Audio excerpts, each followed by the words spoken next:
Magandang araw mga kababayan. Narito na ang pinakabagong ulat sa lagay ng panahon ngayong araw, January 5, 2026, Monday. Patuloy natin minomonitor ang sistema na nabubuo dito sa may timog kanluran ng bansa na siyang nagpapalakas ng shear line at amihan. At ang isa pang disturbance na posibleng manggaling naman sa silangan labas ng PAR, alamin natin ang pinakabagong impormasyon sa mga ito. Para naman lagi kang updated sa lagay ng panahon, i-click mo lang ang subscribe button. Sa kasalukuyan, tatlong sistema pa rin ang kumikilos sa bansa. Una ang shear line na umaabot sa Visayas at silangang bahagi ng Southern Luzon at siyang nagdadala ng sunod-sunod na bugso ng ulan at thunderstorm. Pangalawa ang northeast monsoon o amihan na naghahatid ng malamig na hangin at tuloy-tuloy na mga pag-ambon sa nalalabing bahagi ng Luzon. Pangatlo, ang easterlies na mainit at mahalumigmig na daloy mula sa Pacific na siyang nagpapaulan sa hapon at gabi sa Mindanao. Kapag nagsasalubong ang malamig na amihan at ang mas mainit na easterlies, lumalalim ang ulap at mas lumalakas ang pag-ulan sa mga baybayin at kabundukan, lalo na sa mga lugar na nakaharap sa silangan. Para sa Visayas, Bicol Region, Quezon, Oriental Mindoro, Marinduque at Romblon, asahan ng maulap na kalangitan na may kalat-kalat na pag-ulan at isolated thunderstorm. Dahil ito sa shear line na dumadampi sa mga probinsyang nakaharap sa Pacific at nagpapakapal ng moisture band sa kahabaan ng silangang baybayin. Karaniwang pattern ang mahinang ambon sa umaga, mas malinaw na pagitan sa late morning at pagkapal ng ulap sa hapon hanggang gabi. Kapag sumabay ang sea breeze convergence sa daloy ng shear line,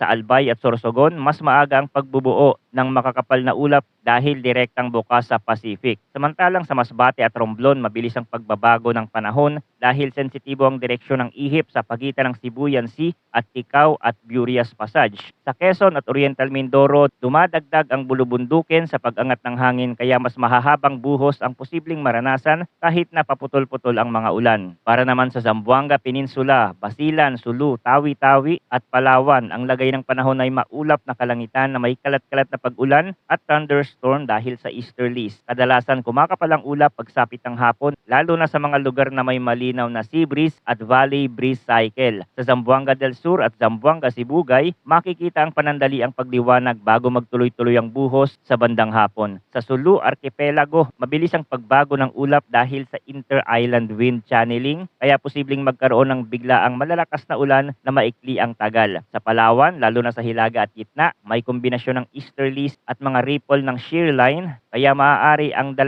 hanggang 3 wave ng pag-ulan sa loob ng isang araw. May mga pagitan ng maaliwalas na panahon, pero babalik ang bugso kapag muling umikot ang convergence. Sa Cordillera Administrative Region, Cagayan Valley, Aurora, Laguna, Batangas at nalalabing bahagi ng Mimaropa, maulap ang kalangitan na may magagaan hanggang katamtamang ambon o mahinang ulan dahil sa northeast monsoon. Sa Laguna at Batangas, bagamat mas malayo sa core ng amihan, umaabot pa rin ang low cloud deck kaya may mga oras na tuloy-tuloy ang ambon. Tapos bahagyang lilinaw bago muling kumapal ang ulap pagsapit ng hapon. Sa Metro Manila at nalalabing bahagi ng Luzon, partly cloudy hanggang cloudy ang kalangitan na may pira-pirasong mahihinang ulan. Ito ang karaniwang amihan signature, malamig na hangin mula hilagang silangan, mababang ulap na nagdadala ng ambon at bahagyang pagliliwanag sa pagitan ng mga kumpul ng ulap. Hindi inaasahan ang malawakang thunderstorm dito dahil kulang ang surface heating para makabuo ng malalim na convection. Sa nalalabing bahagi ng Mindanao, partly cloudy hanggang cloudy, may mga isolated na rain showers o thunderstorm ang aasahan dahil sa easterlies. Pinakaaktibo ang mga pag-ulan sa hapon at gabi kapag nagtatagpo ang inland heating at sea breeze, lalo na sa mga kapatagan at palibot ng bundok kung saan mabilis ang pag-angat ng mainit na hangin. Sa lagay ng hangin at karagatan, sa silangan section ng bansa, katamtaman hanggang malakas ang ihip mula northeast hanggang north at inaasahang moderate hanggang rough ang alon sa pagitan ng 2.1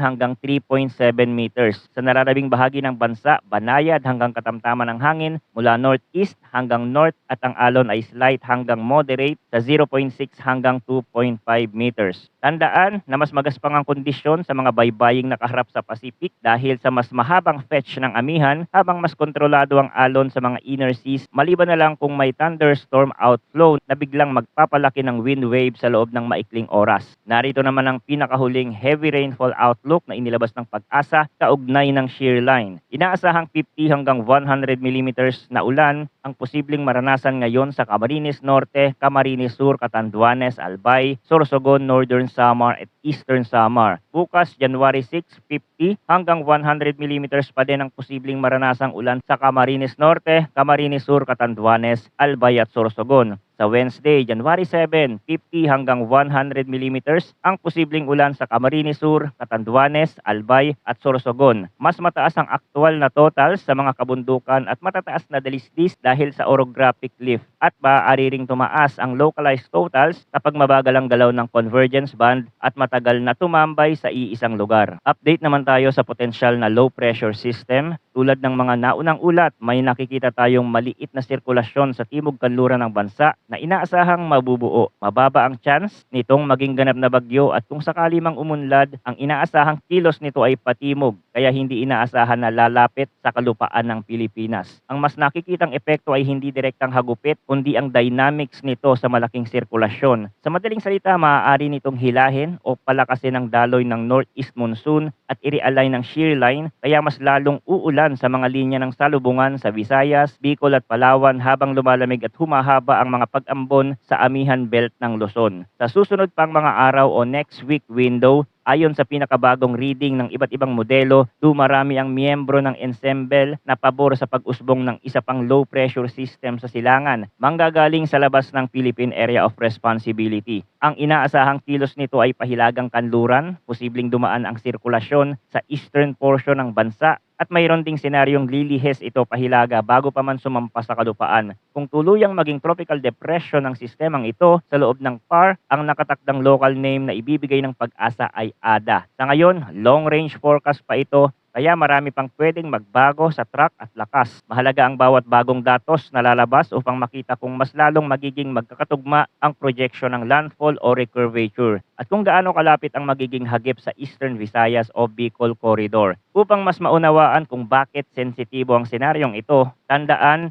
na ang track ng posibleng bagyo sa ganitong buwan ay pinapagalaw ng tatlong bagay. Una, ang puwersa ng northeast monsoon surge na humihila sa mababang antas ng hangin mula hilagang silangan. Pangalawa, ang posisyon ng shear line na parang riles kung saan dumudulas ang moisture band. Pangatlo, ang upper level pattern na nagdidikta kung liliko ang bagyo, pahilagang silangan o magtutuloy sa kanluran.